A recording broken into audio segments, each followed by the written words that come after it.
পাঁচবিবিতে অপপ্রচারে বিএনপির প্রতিবাদ।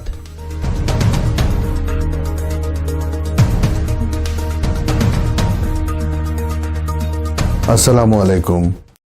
এমকে টেলিভিশনের পক্ষ থেকে সবাইকে আন্তরিক শুভেচ্ছা জানাচ্ছি। আমি ইফতেখার। শুরুতেই শুনলেন সংবাদ শিরোনাম, এখন বিস্তারিত। জয়পুরহাটের পাঁচবিবিতে জানাজা নামাজের বক্তব্য দেয়াকে কেন্দ্র করে উপজেলা বিএনপি নেতাদের জড়িয়ে ফেসবুকে অপপ্রচারের প্রতিবাদে সংবাদ সম্মেলন। শনিবার বিকেলে উপজেলা বিএনপি আয়োজিত দলীয় কার্যালয়ের সংবাদ সম্মেলনে সাংগঠনিক সম্পাদক আবু তাহের লিখিত বক্তব্য রাখেন। তিনি বলেন, গত শুক্রবার পাঁচবিবি বাইতুন্নুর জামে মসজিদের জুমা নামাজের শেষে মরহুম ডাক্তার মোয়াজ্জেম হোসেন ও বিদ্যুৎ মিস্ত্রি আবুল বাশারের জানাজা অনুষ্ঠিত হয়। এ সময় বক্তব্য দেওয়ার জন্য মুয়াজ্জিন জয়পুরহাট ১ আসনের জামাতের এমপি প্রার্থী ও জেলা আমির ফজলুর রহমান সাইদের নাম ঘোষণা করেন। এ সময় উপস্থিত মুসল্লিবৃন্দ তাতে বাধা প্রদান করেন।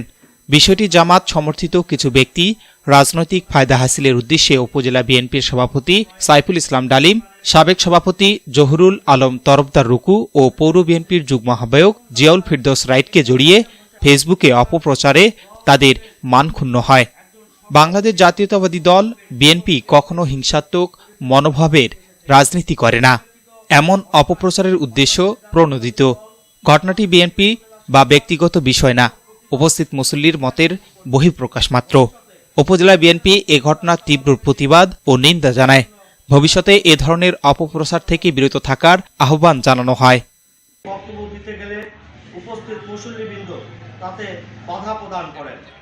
উক্ত ঘটনাকে কেন্দ্র করে জামাত সমর্থিত কতিপয় ব্যক্তি রাজনৈতিক উদ্দেশ্যে হাসিলের উদ্দেশ্যে উপজেলা বিএনপির সভাপতি জনাব আলহাজ সাইফুল ইসলাম ডালিম, সাবেক সভাপতি জনাব আলহাজ জহুরুল আলম তরফদার রুকু ও পৌর বিএনপি করতে থাকে, যা উদ্দেশ্য প্রণোদিত ও মর্যাদা হানিকর।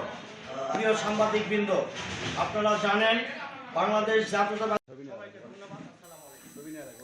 S Rahman, news desk, MK television. শেষ করছি এমকে টেলিভিশনের সংবাদ। এতক্ষণ আপনারা আমাদের সাথে থাকার জন্য অসংখ্য ধন্যবাদ।